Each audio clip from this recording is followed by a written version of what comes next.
Seat 1A in first class was just stolen with a single contemptuous glance.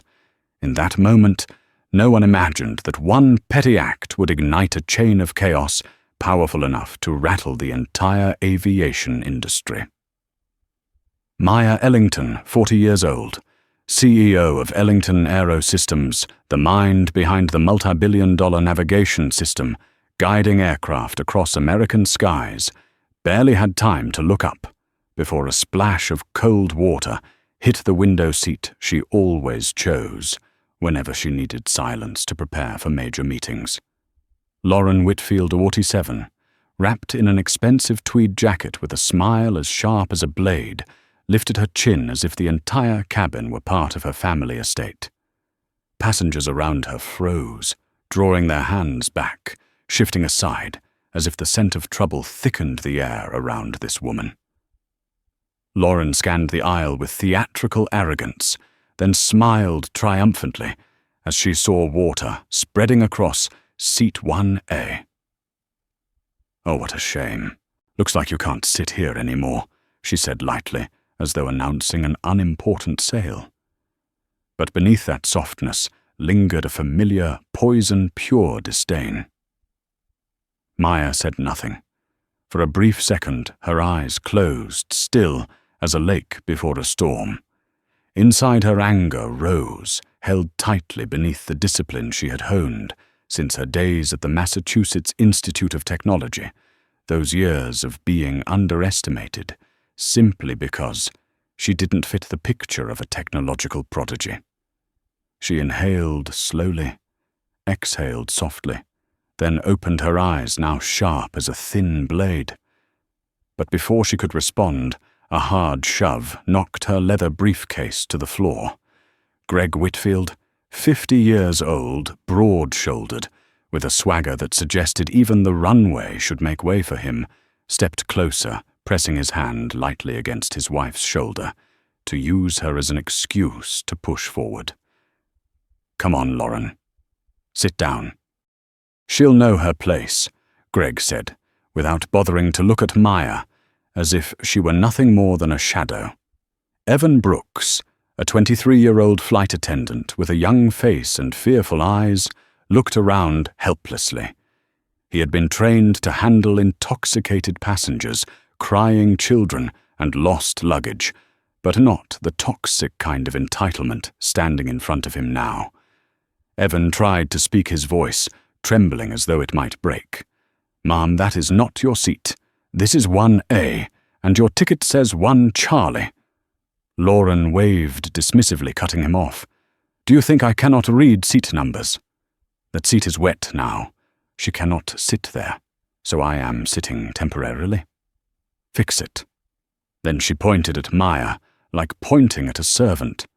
Across the cabin, whispers seeped through the rows. "What is happening? Who is she? Oh my God! Turn around! Turn around!" Phones began to rise. A world was preparing to witness everything. Maya rose to her full height, no towering posture, no attempt to loom. She simply stood. Yet that quiet, compact frame and unwavering gaze made Lauren hesitate for a fraction of a second, as if some instinct warned her she had chosen the wrong target. Maya wiped the water from her hand, the coldness clinging to her skin like a reminder that days like this still existed. Days when she had to confront the prejudice she thought she had left behind. Her mind flashed to her mother, Ellie, the woman who taught her how to stand firm in rooms full of people who doubted her worth. And it was her mother's voice, whispering through memory. "You do not bow. Not ever." When Maya opened her eyes, the cabin seemed to hold its breath. Evan opened his mouth, trying to say something to ease the tension, but Maya lifted a hand, signaling gently that he did not need to intervene. She did not need protection. She could protect herself. Mrs. Whitfield Maya said, her voice even not loud, but sharp enough to slice the air cleanly. "You chose the wrong person," Lauren scoffed. Oh, please, not this dramatic nonsense. But Maya didn't let her finish. She slipped her hand into her pocket and took out her phone. One tap, one call. Daniel Meyer said when the line clicked. It was Daniel Cruz, Chief Operating Officer of Ellington Aero Systems. We have an incident. I am on Coastline Air Flight 982. Cancel the flight. Activate Ellington Protocol. On the other end, Daniel shot up from his seat in the Seattle conference room. Confirm, he said, his voice instantly serious. You found an issue in the navigation system, signal interference. An eagle hitting the radar, no. Maya replied, her eyes locked on Lauren, her gaze cold enough to freeze bone. The technical system is fine, but the human system is not. The cabin has lost control. The crew cannot maintain order. A passenger assaulted me and seized my seat. I consider this flight unsafe. The cabin erupted in a collective gasp. Lauren's face drained of color. Greg swallowed hard. Evan's jaw dropped. The entire cabin fell silent, as if the air had been sucked out of every set of lungs. Maya ended the call with a single sentence. Shut the operation down immediately. And that was the moment the jet bridge outside began to move back toward the aircraft, slow and heavy, like a judge delivering a sentence. The cabin trembled with a deep metallic thunk as the bridge locked back into place. The hiss of pressurized air releasing the door sounded like the first crack of an approaching storm. No one understood what was happening, but they all understood one thing. The woman standing in the aisle with water dripping from her pant leg was not the victim. She was the epicenter of the storm, and nothing from this moment forward would ever be the same again. The aircraft door swung open with a sharp metallic crack like steel, striking steel, and in that instant the entire cabin fell silent, as if witnessing an ancient ritual of judgment. No one moved. No one dared breathe. Only the faint clicking of phones recording secretly live streams gaining viewers by the second, and the distant growl of engines outside hinted at the explosion about to unfold. Evan Brooks stood, frozen pupils dilated in pure terror. He had no idea what to do, no idea what to say. His training had never included a single line on how to handle the moment when the CEO of the company, providing the airline's navigation system, triggered a complete flight shutdown right in the middle of first class. His legs weakened beneath him, as if the cabin floor had begun to sink. Then a voice, cold and sharp as steel, cut through the air.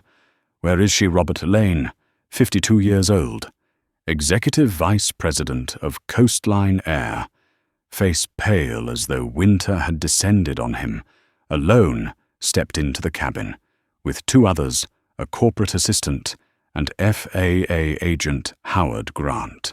His stride was quick but not hurried, the walk of a man moving through the center of a storm, with no path of escape. When his eyes found Maya Ellington, he understood instantly that this situation had surpassed a mere customer incident and jumped straight into the realm of financial catastrophe.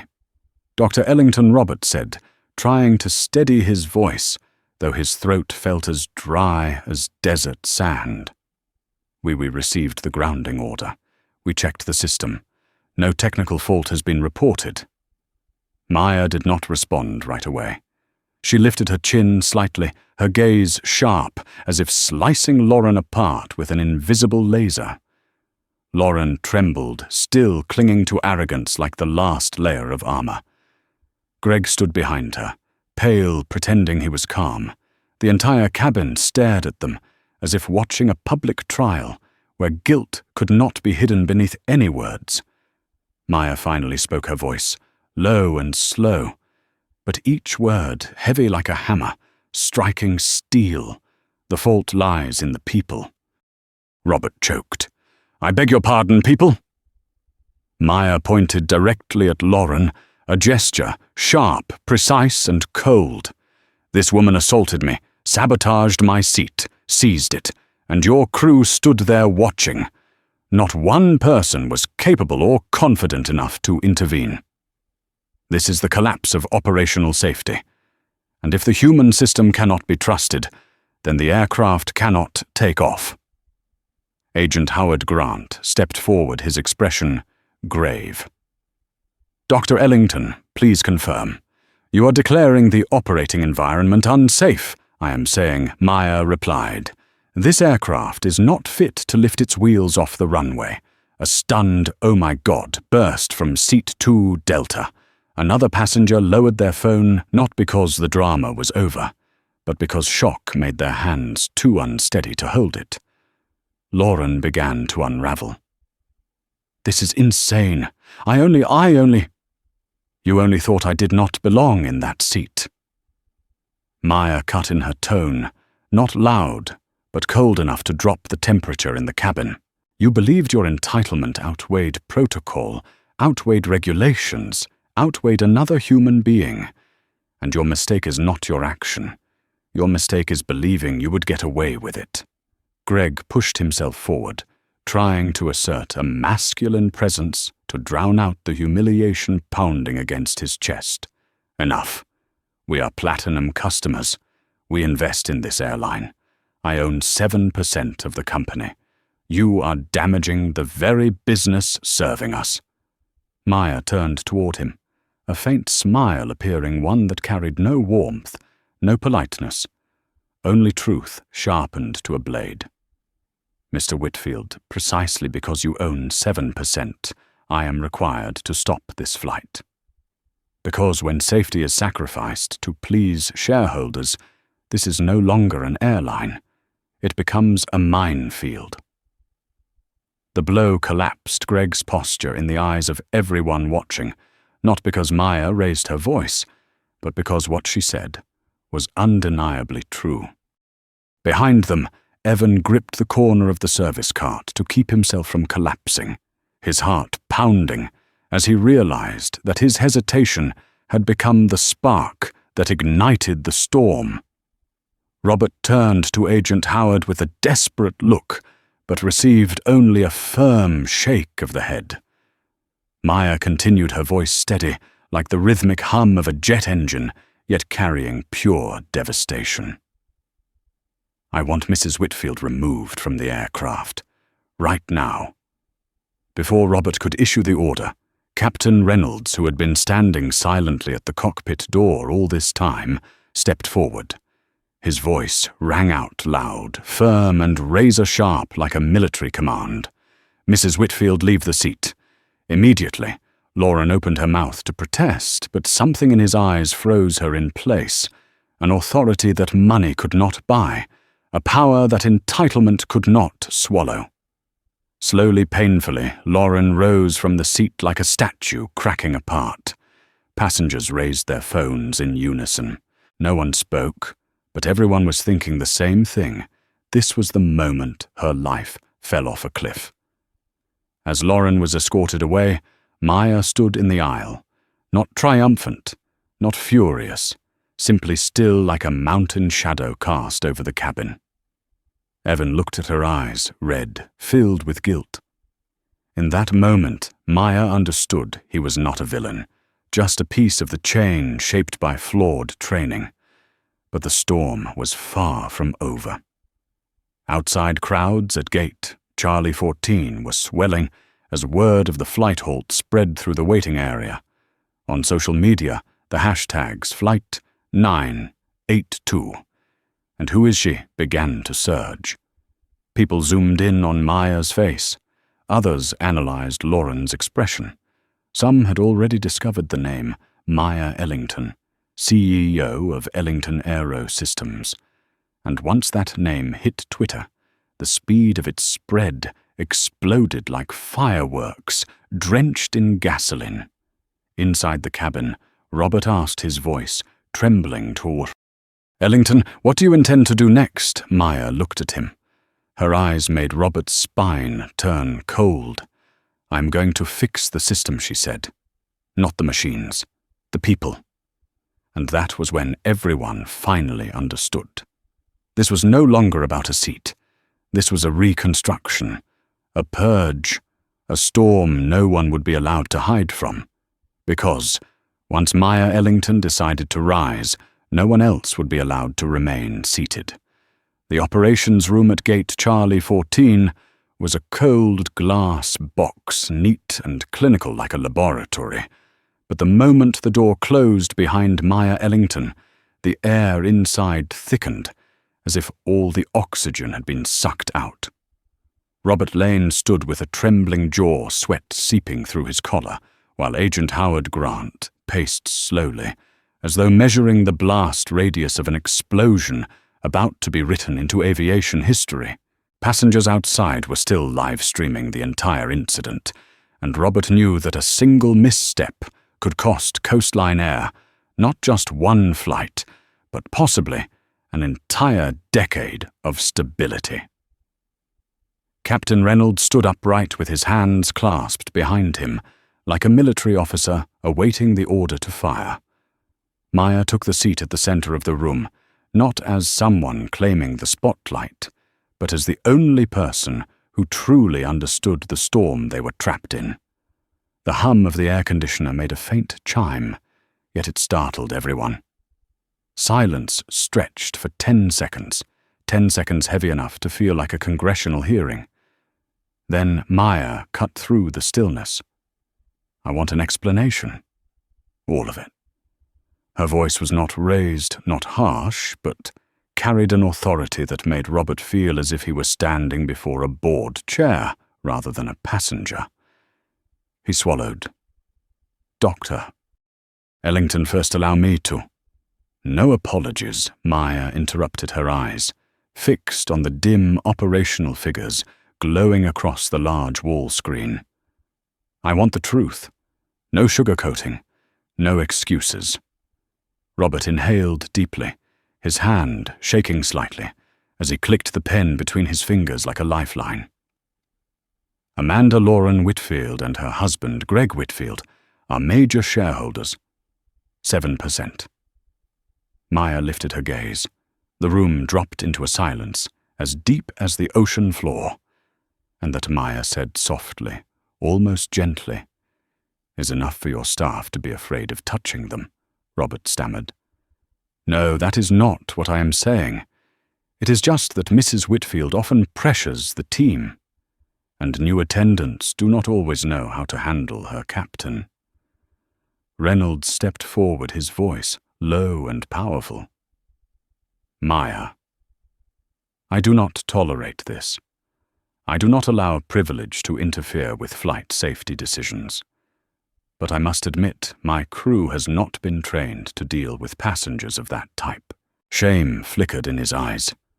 Evan Brooks kept in the room as a witness sat curled into the corner, hands trembling, eyes red. He could not look at Maya, could not lift his head, could barely breathe.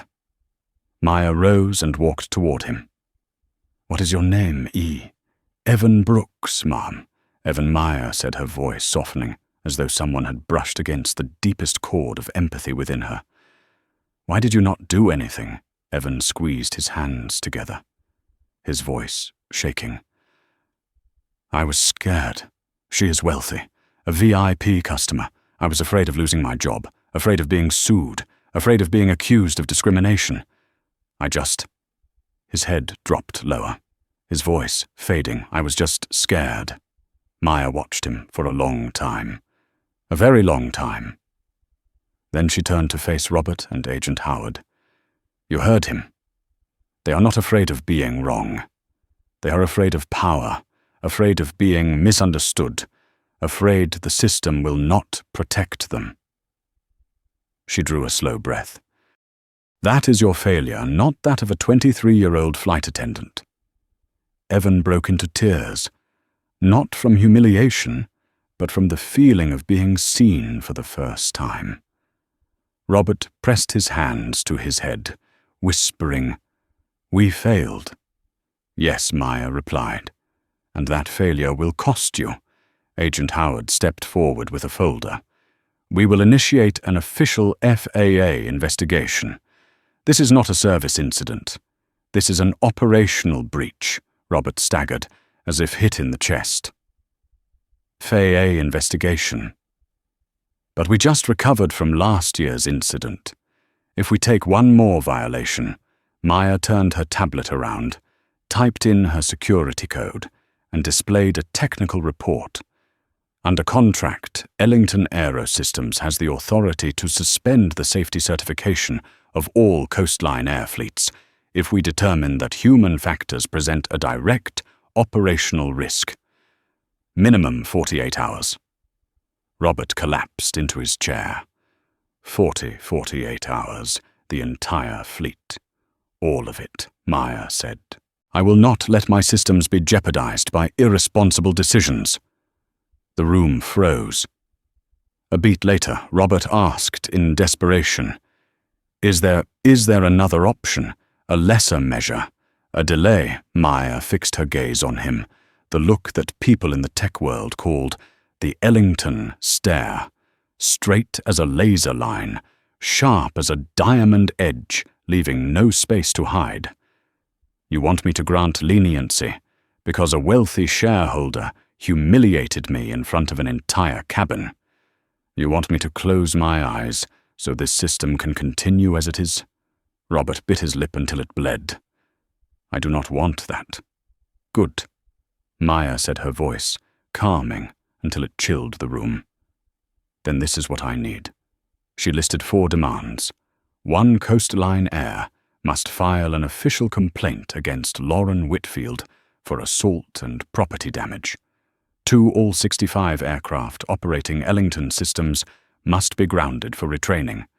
3 The airline must provide a private jet to take Maya to Los Angeles today.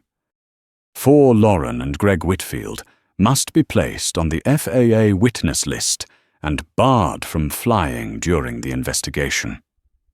Robert heard each requirement like nails being hammered into the airline's coffin. He opened his mouth to protest, but his phone vibrated violently. The caller ID showed the CEO of Coastline Air. He answered, and with every second his face drained further of color. When he ended the call, he looked at Maya the way a man looks at a stamped verdict. The board agrees. There is no alternative. But that was only the beginning of the second storm, a storm Maya did not need to command, but only needed to set in motion with a single gesture.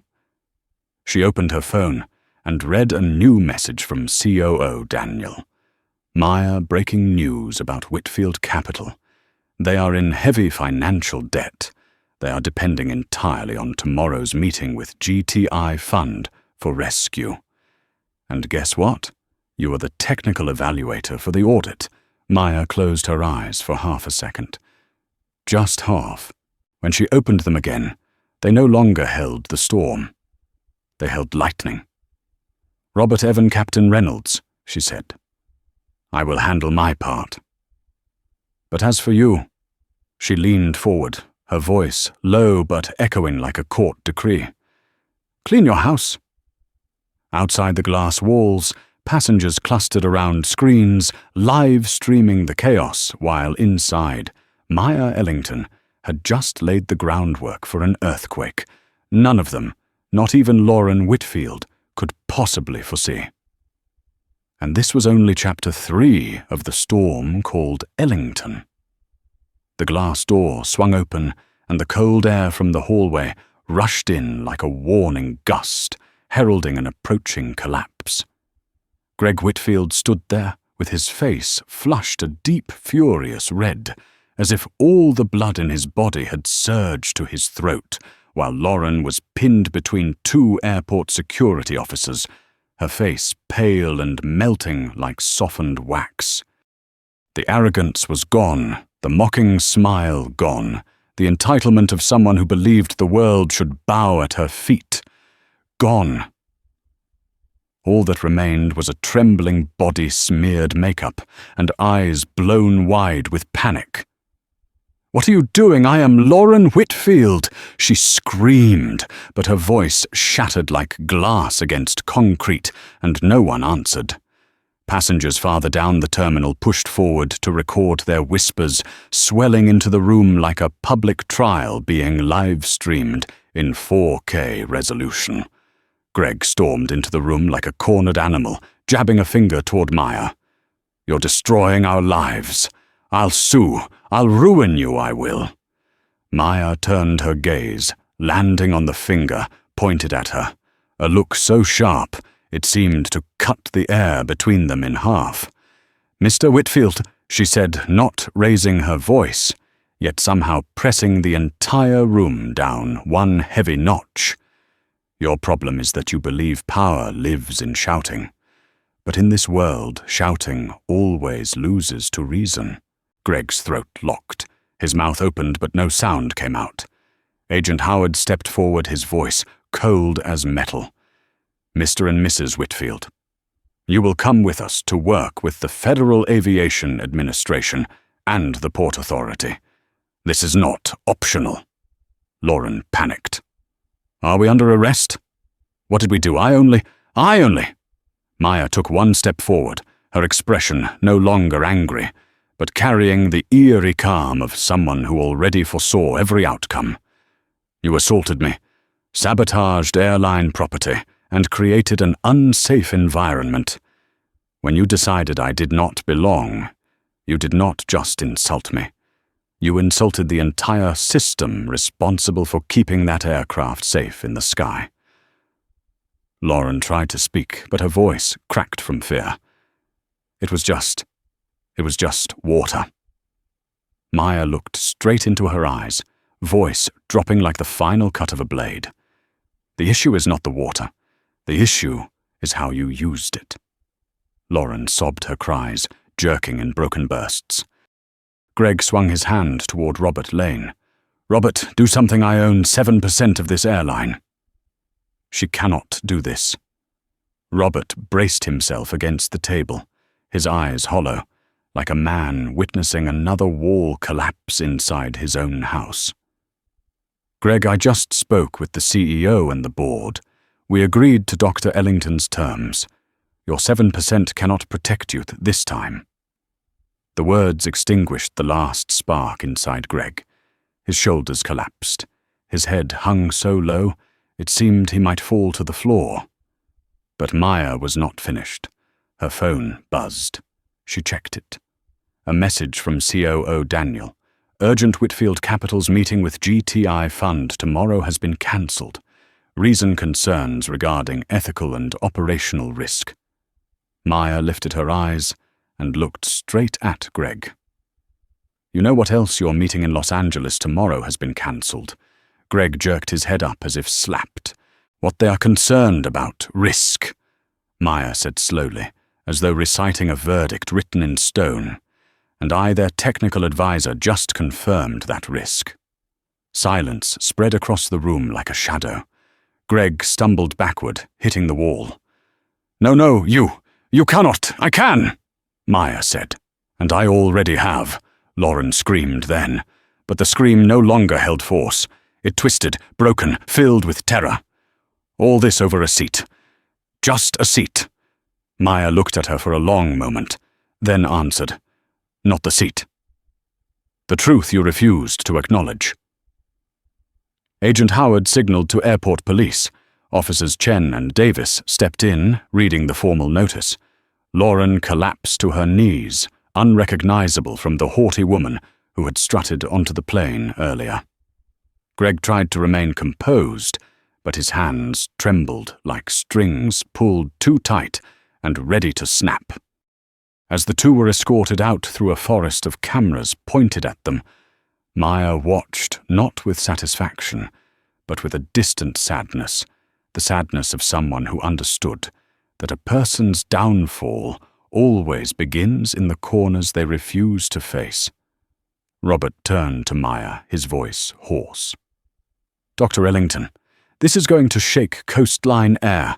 Our stock is falling. The media is exploding," Maya answered without hesitation. "Good." Rotten systems only change when they are shaken hard enough. Evan approached, his eyes still red, but carrying a new spark within them, as though something inside him had finally been lit. "Miss Ellington, I'm sorry. I was too afraid." Maya looked at him gently, her voice soft as a breath. "Fear is not wrong, Evan. What is wrong is letting fear be defined by those born into privilege." Reynolds nodded, the respect in his eyes impossible to hide. "You did what we should have done long ago." She looked at them, these men crumbling under the weight of the system they helped build, and said, "This is your chance. Rebuild it." Outside the airport, speakers echoed through the terminal.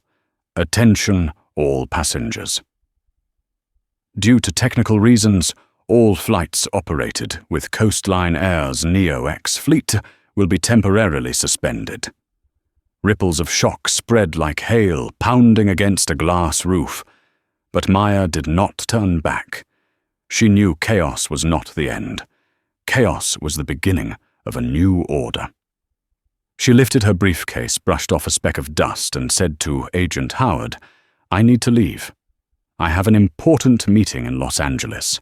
Robert responded immediately. "We will prepare the private jet at once. Captain Reynolds will escort you." Maya nodded, and as she stepped out of the glass room at gate Charlie 14, walking through a sea of cameras calling her name, she was no longer the victim of what happened in Seat 1A. She was the storm. She was the new law. She was proof that when one person refuses to be treated as someone who must step aside, an entire system is forced to clear the path. And her journey was only just beginning. News exploded across social media faster than a Neo-X, climbing at 33,000 feet. Within 15 minutes of Maya Ellington stepping out of the glass room at Gate Charlie. 14, the hashtags seat, 1A Ellington Protocol and Whitfield collapse shot straight to the top of every platform search bar. Videos capturing Lauren Whitfield yanking the seat, spilling water, and knocking Maya's briefcase to the floor were shared millions of times, as if the entire country had been waiting for this exact moment to expose a counterfeit symbol of high society. But even more astonishing was the video of Maya standing in the aisle, each word slicing through the cabin air like a blade as she declared the aircraft grounded. "The human system has collapsed." That sentence was clipped-saved, remixed with dramatic soundtracks, and posted in thousands of versions within hours. Outside the terminal, passengers gathered in crowds, angry but not chaotic. The terrifying part was this: they were on Maya's side. If she says the plane isn't safe, I believe her. Exactly, with a broken system like this, why would anyone fly? Who is she? Wait, she's really a CEO. That is incredible. Meanwhile, at Coastline Air's headquarters in Manhattan, CEO Richard Coleman entered the emergency meeting room with a face as white as a blank page. Every large screen displayed stock charts in free fall, shifting from green to red to a deep bruised purple, signaling a catastrophic market decline. 12%, 18%, 23%. Dear God, Richard muttered, his shaking hand pressing against the table. All this because of a seat, the company's CFO asked, looking equally shaken. Not the seat, Richard said, his voice tightening like a weight crushing his chest.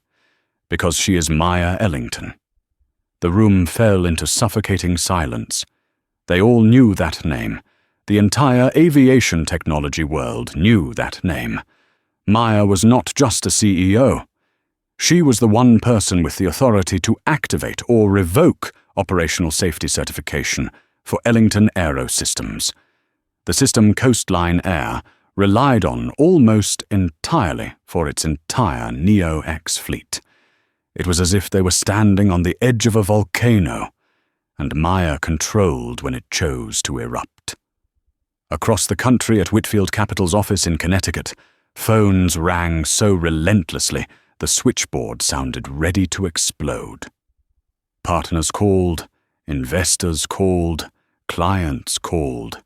None of them offered congratulations. None offered sympathy. Every single one demanded the same thing. What is happening with you two? Greg Whitfield, pale and defeated, collapsed into a leather chair with his head in his hands, like a man learning he had been sentenced to life in prison. His phone kept ringing, each vibration hitting like a hammer, striking a coffin lid. His wife, Lauren, sat in an interrogation room at the Port Authority headquarters, makeup streaked hair, disheveled eyes, swollen and throat raw from crying. We did not mean she sobbed to Officer Chen. We only wanted our seats. Chen looked at her not unkindly, just truthfully. You wanted the seat, and now you lose everything else. The words sent Lauren into another trembling spiral of sobs, but no one had patience left to comfort her. Meanwhile, on the NASDAQ trading floor, analysts were frantically trying to piece together what had happened. One read out fresh breaking news. Ellington Aerosystems, primary navigation system provider for Coastline Air, has announced a temporary suspension of operational safety certification for the entire Neo-X fleet. The entire room went silent. Then chaos erupted. Desk-pounding, frantic calculations and curses filled the room like machinery breaking apart. No way. Did she actually do it? Coastline Air depends nearly 100% on Ellington. Without them, no plane can take off, so they just lost almost their entire fleet today. Not just today. Maybe the whole week, maybe the whole quarter, maybe the whole year. In a corner, a young analyst whispered. A shareholder of Coastline Air attacked the CEO of their largest supplier. If I were GTI Fund, I would pull out too. The sentence spread through the room like a spark, landing in a barrel of gasoline. Back in Manhattan, the head of legal sprinted into the conference room, face drained of color. We just received notice from GTI Fund. Richard Coleman shot to his feet. What did they say? They suspended all negotiations with Whitfield Capital.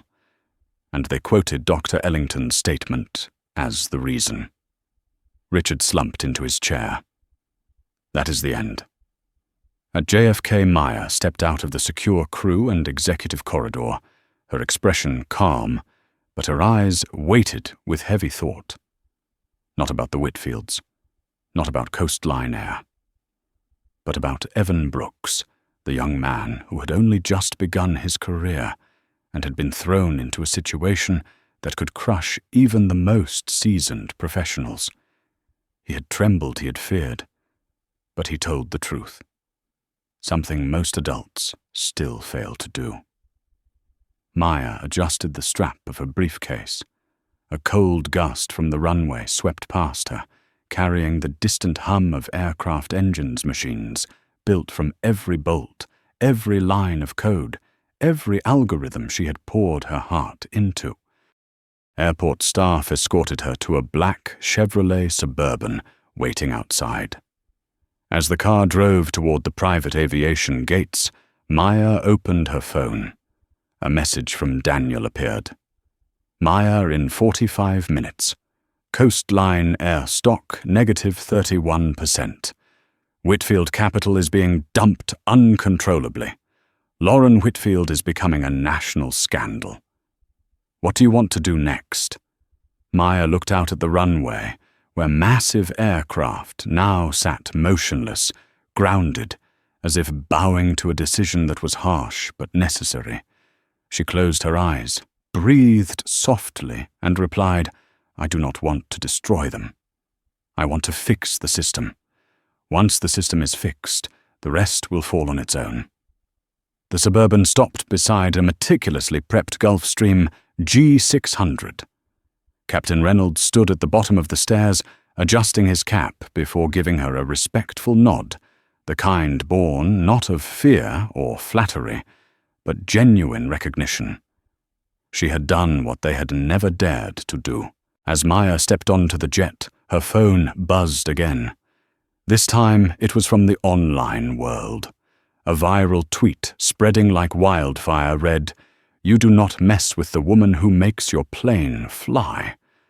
Below it was the image of Maya, standing in the cabin, her gaze cold as a blade, with her now legendary line captioned beneath, "The human system has collapsed." Only this time the entire world believed her.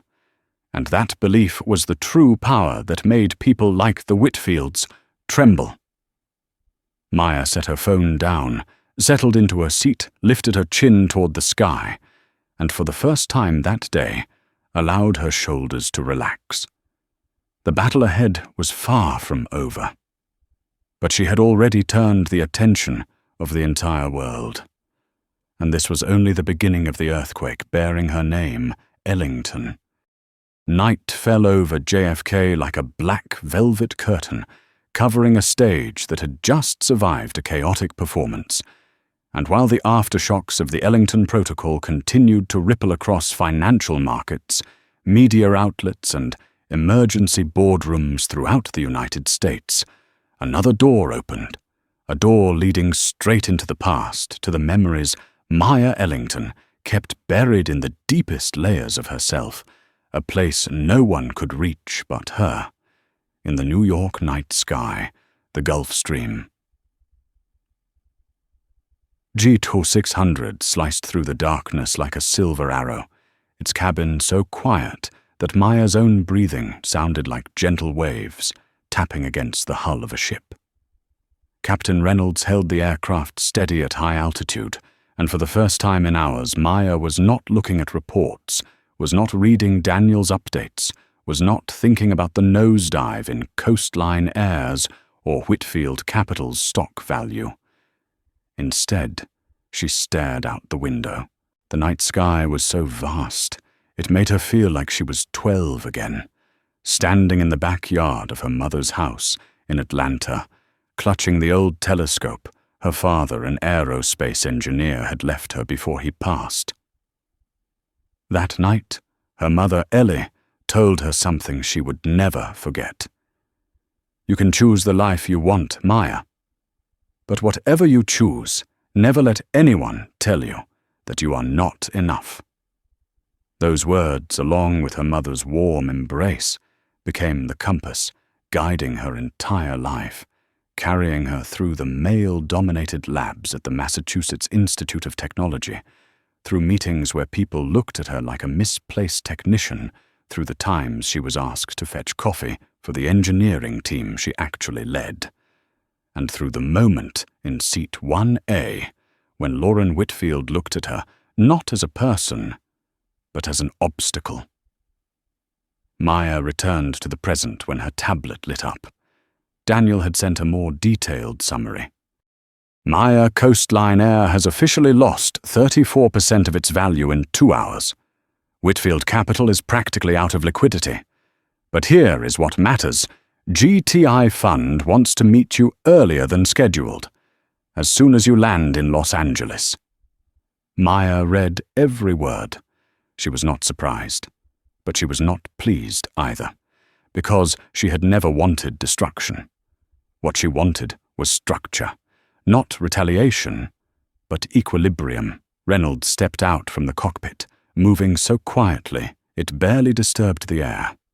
"Ms. Ellington," he said in his deep, respectful voice, "we will arrive in Los Angeles about 30 minutes earlier than planned. Weather is perfect."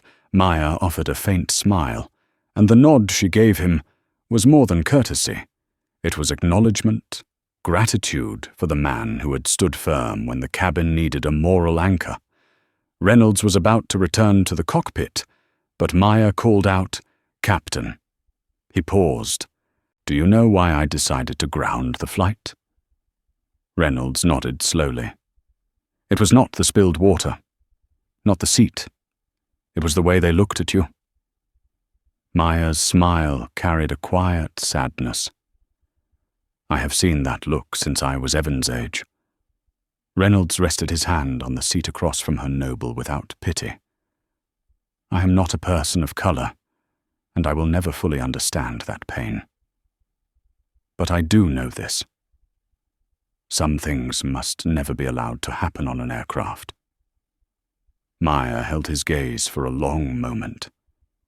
I know you mean that, and I know you are one of the few who understands that safety does not only live in technology, it lives in how people treat each other. Reynolds finished. They shared a silent moment filled with rare empathy, something scarce in a world where rivalry, ego prejudice, and power often drowned out decency. The aircraft dipped slightly as it entered warmer air near the west coast.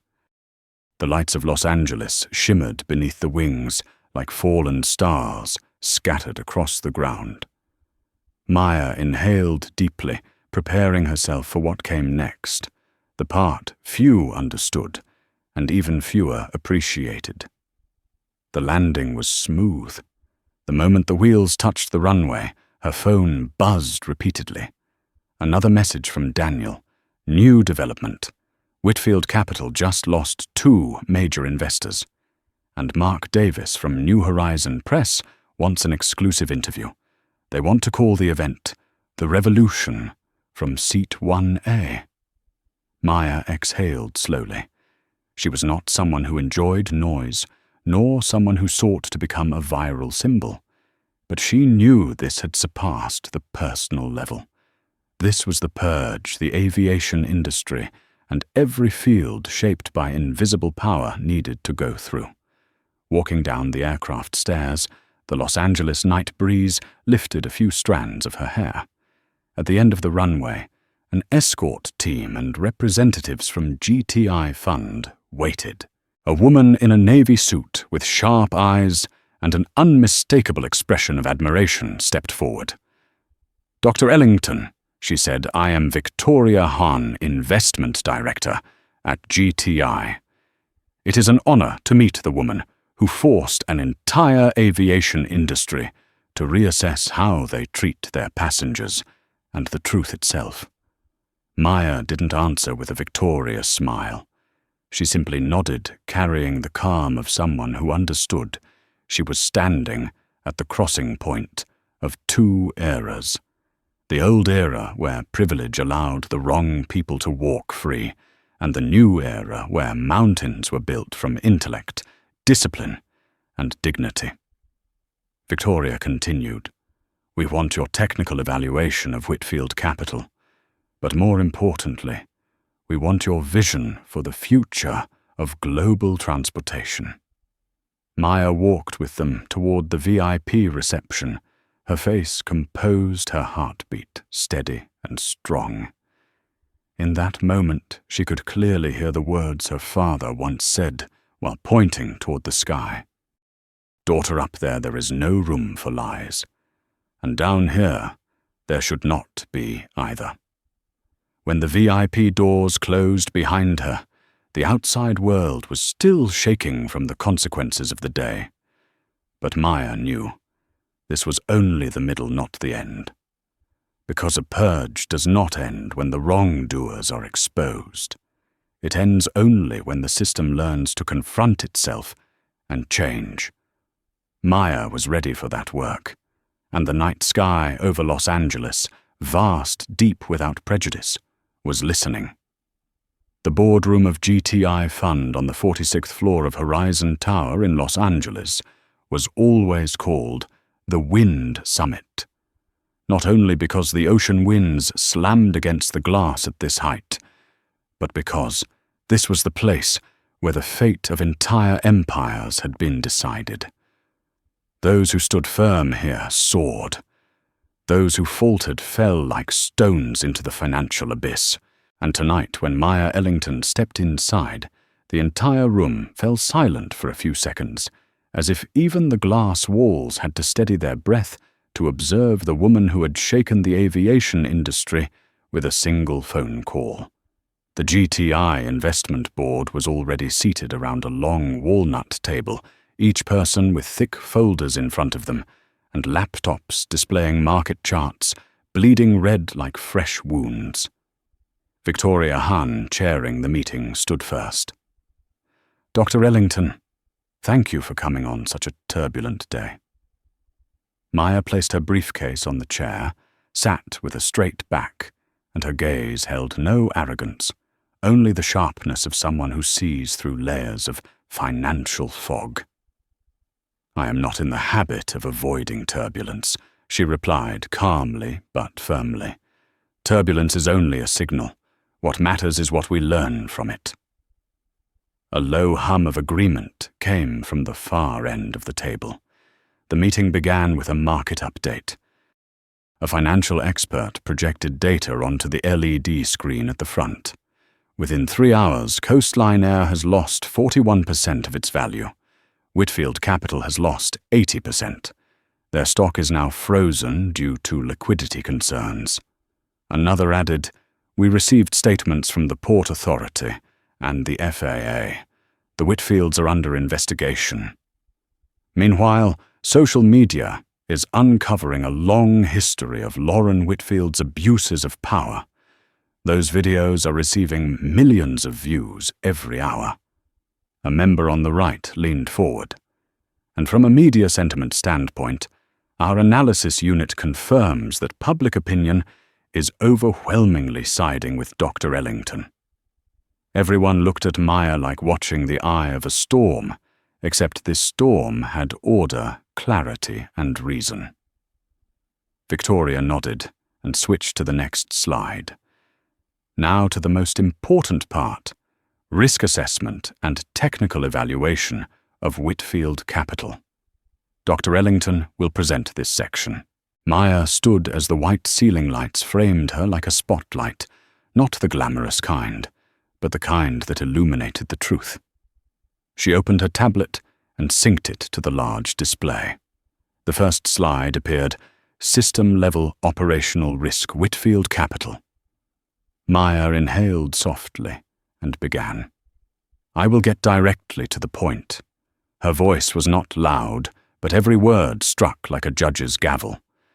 Whitfield Capital is a fund management firm with a fragile financial structure. They use leverage 30 times their actual capital. This alone is dangerous. But the greater danger lies here. They lack operational ethics. A few board members frowned, but Maya continued before any doubt could take root.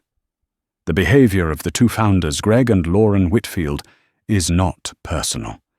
It reflects the culture of their enterprise. Any organization that allows entitlement discrimination and delusions of power at the leadership level is an organization that has lost control of risk. Maya switched slides. Loan histories, asset charts, and failed restructuring attempts filled the screen. In the past 18 months, Whitfield Capital has repeatedly used leverage to mask losses. They are on the brink of insolvency, and to maintain appearances with GTI, they attempted to conceal the true risks in their portfolio. The room fell silent. Maya continued, "If GTI invests in them, you are not purchasing a company. You are purchasing a fire." A board member leaned forward and asked, "But can Lauren Whitfield's behavior be considered separate from the business?" Could it be treated as a personal incident? Maya met his gaze, slicing through the last line of his defense. No. And here is why. Personal behavior becomes corporate behavior when the corporation grants, nurtures, and fails to restrain that behavior. Lauren acted like someone above the law because, in her company, she is. Greg believes owning 7% gives him permission to do anything, because in his company it does. She paused, then continued, each word sharp as a blade. If they can jeopardize a commercial flight over a seat, they can jeopardize an investment fund over a signature. Victoria looked around the table, then voiced the question everyone was waiting for. So what should GTI do? Maya switched to the final slide. On the screen, investment not recommended. I recommend GTI terminate all negotiations. Whitfield Capital is a risk on every dimension: technical personnel, ethical, operational, and market. No structural component within their company can withstand a full-scale crisis. Silence filled the room for several seconds. Then someone exhaled, another nodded, a third tapped the table lightly twice, and like dominoes tipping one after another, the entire board signaled their agreement. Victoria rose to her feet. We agree. GTI will withdraw from all contracts with Whitfield Capital. Outside, the ocean wind slammed into the glass, howling like the night sky itself was applauding. Maya sat again, expression still calm, but under the LED glare, faint lines of exhaustion appeared, not physical exhaustion, but the exhaustion of someone who had stood at the crossroads of two worlds, a world desperate to hide the truth, and a world forced to confront it. Victoria approached her and gently placed a hand on her shoulder. You did not just save us from a financial catastrophe. You proved to the entire industry that ethical risk is real and measurable. Maya offered a soft smile. I only revealed what was already there. The action was yours. The meeting ended close to midnight. When Maya stepped out of the wind summit, the Los Angeles sea breeze hit her face, cold, but exhilarating, like confirmation that she had done the right thing. At street level, her phone lit up with dozens of notifications, but only one message made her pause, a message from Daniel. Maya, in just 3 hours, Whitfield Capital has collapsed entirely. Maya stared at the screen as the streetlights reflected in her eyes, glimmering with something unspoken, perhaps light, perhaps emotion. The truth always arrives, she whispered. Tonight it arrived wearing my face.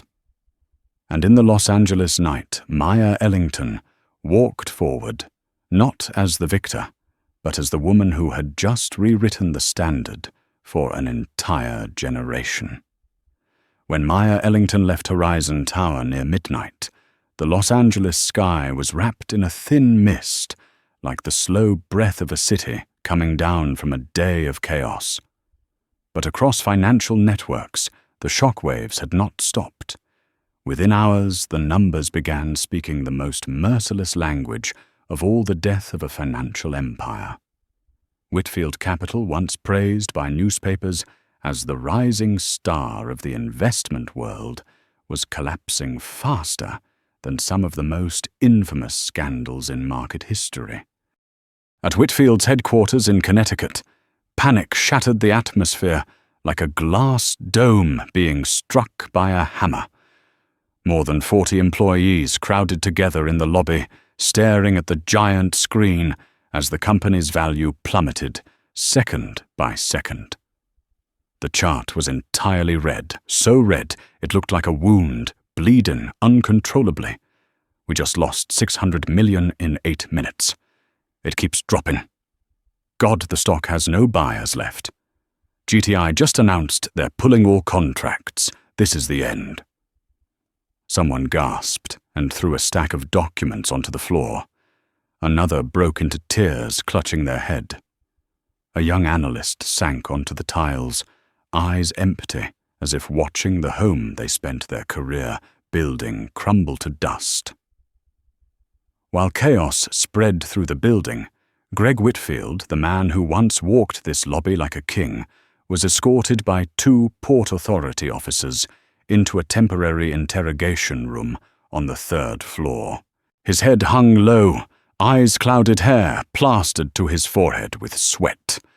The aura of a powerful businessman was gone.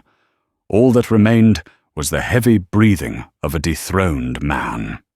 Mr. Whitfield, Officer Davis said, voice cold. As steel, are you aware of what's happening to your company? Greg trembled, voice hoarse. I know. But it's not my fault. She Dr. Ellington didn't have to do anything," Officer Chen cut in. "Your company destroyed itself. She simply turned on the lights and let the world see." Greg's eyes widened, then immediately dropped like a wounded animal. "My wife, Lauren, where is she?" Chen handed him a notice. "She's being held separately, and both of you are now placed on the federal no-fly list until the FAA completes its investigation." No-fly Greg choked as if the words strangled him. "Not fly, what does that mean? We have business partners meetings. It means you may not board any aircraft in the United States," Chen said, "including private jets." Greg staggered the world he once controlled with first-class tickets and financial power collapsing in a single sentence. In the interrogation room next door, Lauren sat curled in a chair, mascara-smeared eyes, swollen voice cracked dry from endless sobbing. She received a sheet of paper listing criminal charges: assaulting a passenger, damaging airline property, creating an aviation security threat. When she reached the last line, 1,000 hours of community service at JFK Airport, she screamed hysterically, "I can't do that. I am Lauren Whitfield." Officer Davis slammed his hand on the table. "No one cares who you are anymore." Meanwhile, in New York, Coastline Air's headquarters sank into spiritual darkness. Reporters packed outside the Manhattan Tower demanding answers. CEO Richard Coleman stepped out, face-exhausted eyes, sunken shirt, wrinkled after non-stop emergency meetings. "We apologize to our passengers. We will fully cooperate with the FAA and Dr. Ellington to rebuild our training system." He said, his usual confidence gone. But the worst was still ahead. As Richard spoke, a PR staffer rushed forward, pale, saw a new statement from Ellington Aerosystems. Richard opened her phone, read, and his hands visibly shook. "Ellington Aerosystems has revoked all temporary operational certifications for the Neo-X system." Reporters erupted. Coastline Air had officially lost its entire main fleet, which meant lost revenue, lost passengers, lost credibility, lost market share, all in one day. An aviation expert tweeted, "This is the darkest day in Coastline's history, and the most important HR lesson the industry has ever witnessed." While the Whitfield empire disintegrated, Maya Ellington sat in another corner of Los Angeles, by the window of her suite at the Peninsula Hotel, watching the city lights shimmer far below. The night was calm, impossibly calm compared to the storm raging across the country. She received hundreds of messages, from colleagues, from the engineers she led, from strangers who had once been mistreated on flights, sending gratitude, as if sending hope. But one message made her pause the longest, a message from Evan Brooks. "Ms. Ellington, I just wanted to thank you. If you hadn't stood up that day, I don't know what my life would have become. I've signed up for the new training program the airline is launching. I want to do better. I want to be worthy of the moment you looked at me and believed I wasn't a coward." Maya read the message 3 times, and on the third read the corner of her lips curved slightly, not in triumph but in relief. The kind of relief that comes only when you know something has truly changed. Not because of fear, not because of punishment, but because of awakening. While Maya reflected on this, a very different scene unfolded in Connecticut, the final scene of the Whitfield empire. The remaining employees had begun removing the company's name plaque from the lobby wall. Metal letters fell onto the marble floor, each clinking sound echoing like metal striking the bottom of a canyon. And Greg Whitfield, once the proud figure who towered over this lobby, now walked through it in handcuffs, escorted by officers, pale and hollow. One employee whispered, he really thought he was untouchable. Another replied, only because he hadn't met the woman who could make the sky itself stop. In a different building altogether, at a local psychiatric ward, Lauren was being evaluated for panic attacks. Her family's guard sat outside, unable to look. Friends who once toasted champagne with the couple in the Hamptons no longer returned their calls. The upper class had its own brutal silence, no words spoken, but every door closed. Yet the most painful part was not the scandal, not the lost money, not the investigation. The most painful part was the truth. Maya Ellington never yelled at them, never threatened them, never sought revenge in cruelty. She simply spoke the truth, a truth they had never been willing to face. And that truth alone collapsed an entire empire. Near dawn, a soft breeze drifted through the balcony of Maya's hotel suite, lifting the sheer curtains. She stepped outside, breathing in the air of a new day. She knew the storm was not over. She knew there were many systems left to repair. She knew there were many people like Evan who needed guidance, and many like the Whitfields who needed exposure. But in that quiet moment under the peaceful Los Angeles sky, Maya understood something profound. Her actions that day had not only saved one flight, they had saved future flights. And that was the victory that mattered. Dawn washed over Los Angeles through the glass tower's light, spreading slowly across the skyline, as if the entire city were waking up to witness the beginning of a new era. But before the public could define what truly began from Seat 1, a countercurrent was unfolding in New York, where Coastline Air was facing the greatest trial in its history. At the Manhattan headquarters, CEO Richard Coleman opened an emergency meeting, his voice low and exhausted, yet steady with resolve. On the large screen, a simple line of text made the entire room fall silent. Ellington Aerosystems will support Coastline Air in a full-scale personnel reconstruction program. No one said it aloud, but everyone understood. This was the greatest mercy they could hope for, and also their final chance.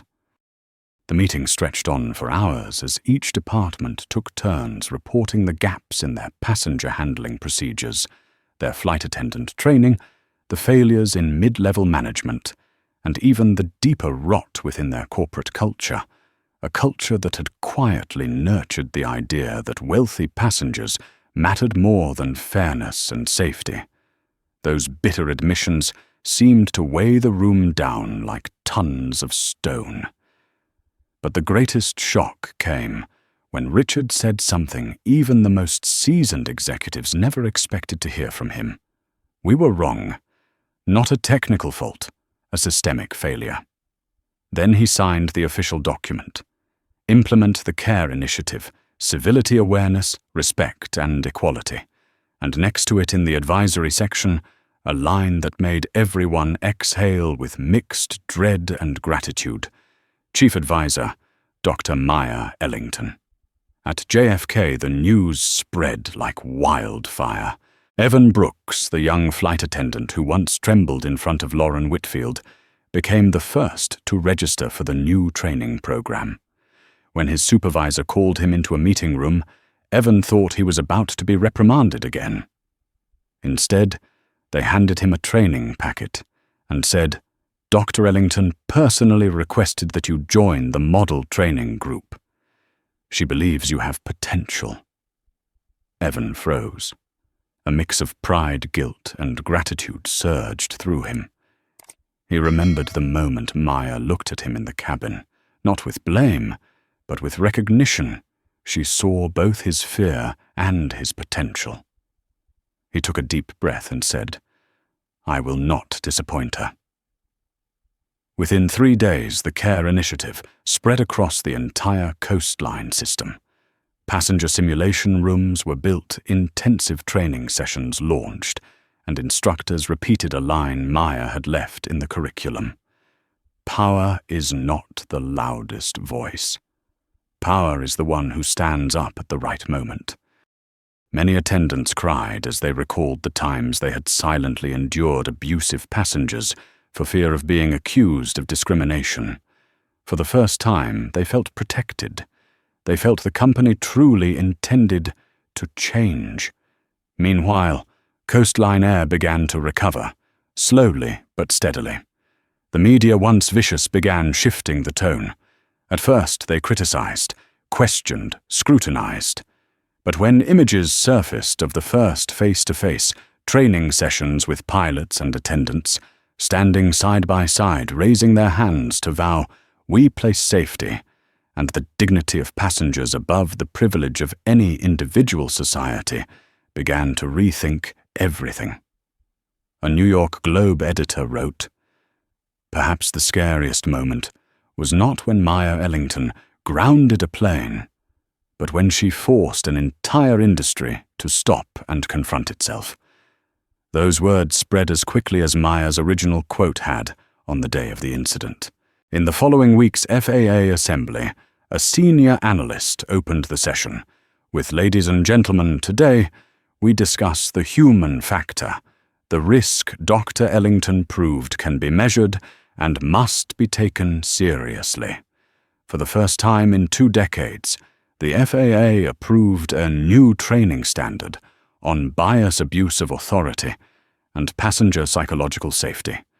The public called it the Ellington effect, and the change did not stop at policy. At airports, passengers themselves began acting differently. A middle-aged woman in Denver told the news that when she saw a male passenger yelling at a flight attendant, she stepped forward and said, "You do not get to do that. This is not your airplane." People online immediately replied, "That is seat 1A energy." Maya never tried to make herself a symbol, but she had become one. And in doing so, she changed how people treated one another in the sky.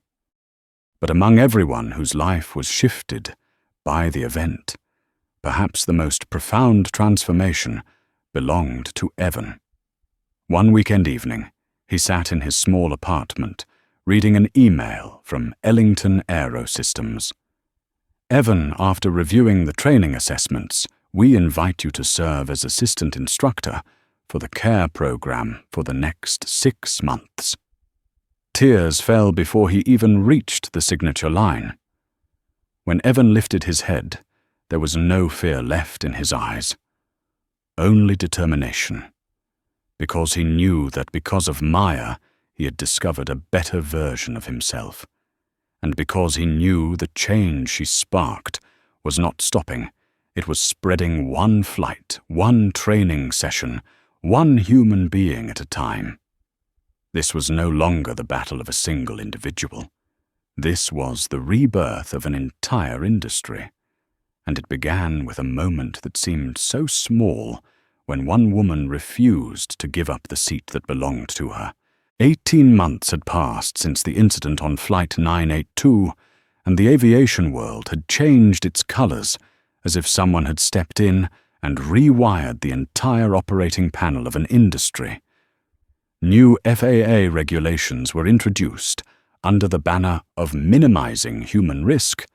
Coastline Air transformed into the highest-rated airline in fairness and service culture, and the CARE initiative became a model training program across carriers.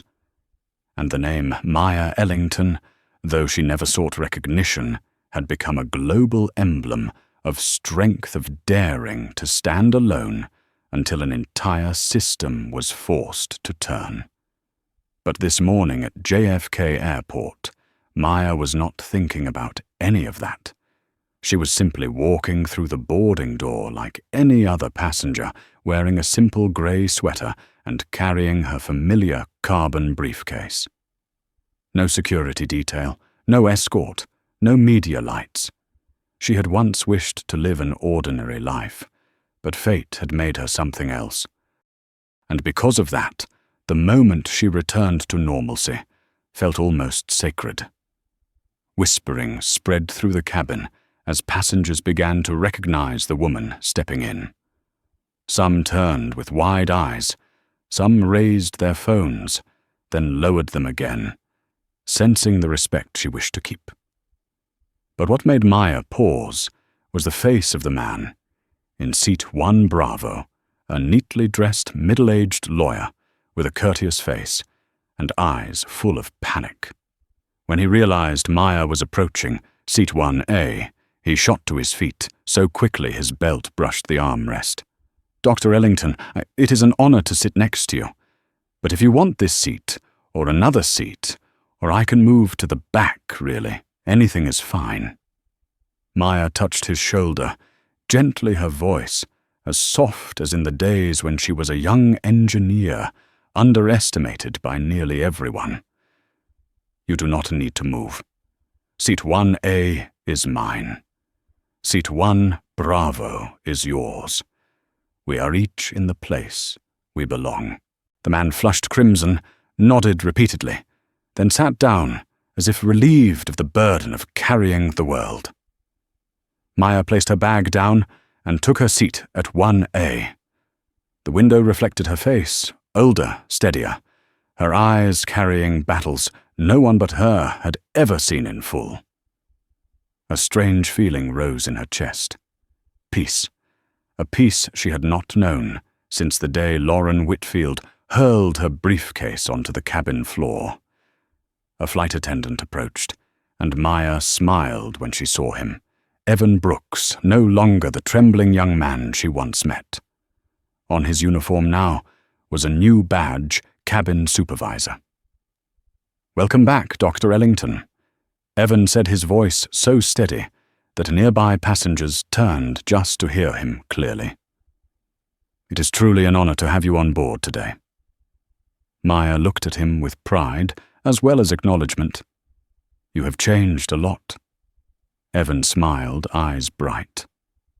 "The CARE initiative changed me." "And you changed me?" Then he lowered his voice, as if sharing a secret. "This crew has passed certification 4 times under the new standards. You can be completely at ease." Maya nodded. Evan stepped back, then unexpectedly handed her a folded note. Maya opened it. The handwriting was familiar. "Thank you for making the skies safer for all of us. Captain Reynolds?" Maya slipped the note into her coat pocket, warmth rising in her chest as she remembered the moment the two of them stood together in the chaos of that day. When the cabin door closed and the aircraft rolled toward the runway, Maya leaned back, eyes drifting toward the window, not to watch the city fade, but to reflect on the road she had traveled, from the little girl hunched over airplane models in her mother's garage, to the underestimated engineer, to the CEO insulted for not fitting a mold to the woman who grounded a flight and forced the world to confront the truth. And now, finally, she was simply a passenger returning to the seat that belonged to her. The engines roared, but there was no icy sting. Like last time, the time she had stood in the cabin with soaked trousers and her pride tested. Today, Maya was not standing. She was seated, proud, calm, welcomed. As the wheels lifted off the ground, Maya closed her eyes. A moment of absolute quiet washed through her, the kind of quiet only those who have fought for too long truly understand. Not the joy of victory, but the serenity of knowing she has left the world a little better than she found it. And beneath the rising wings, the city blurred. High above the sky she had dreamed of touching since she was 12 years old. Maya was finally seated exactly where she belonged. Not because someone yielded, but because it had always been hers. Seat 1A, a symbol of the journey, proof of her strength, and the place Maya Ellington, wherever she went, would always return to herself. From the perspective of an expert in organizational culture and risk governance, Maya Ellington's story shows us that the safety of any system does not lie solely in its chip source code or reinforced metal, but in the way people treat one another. The incident in Seat 1A became a stress test for the entire aviation industry, exposing a truth everyone knew, yet few dared to confront: privilege. And bias can be just as dangerous as any technical malfunction. Maya did not just repair an aircraft, she repaired a mindset, a structure, and reminded the world that respect is the foundation of every sustainable operation. If you believe real change begins with small but righteous actions, give this video a like to help spread that message. Subscribe to follow more journeys full of strength and inspiration, and before you leave, drop a comment with the phrase "Respect first" to affirm the value that must never be lost in any system.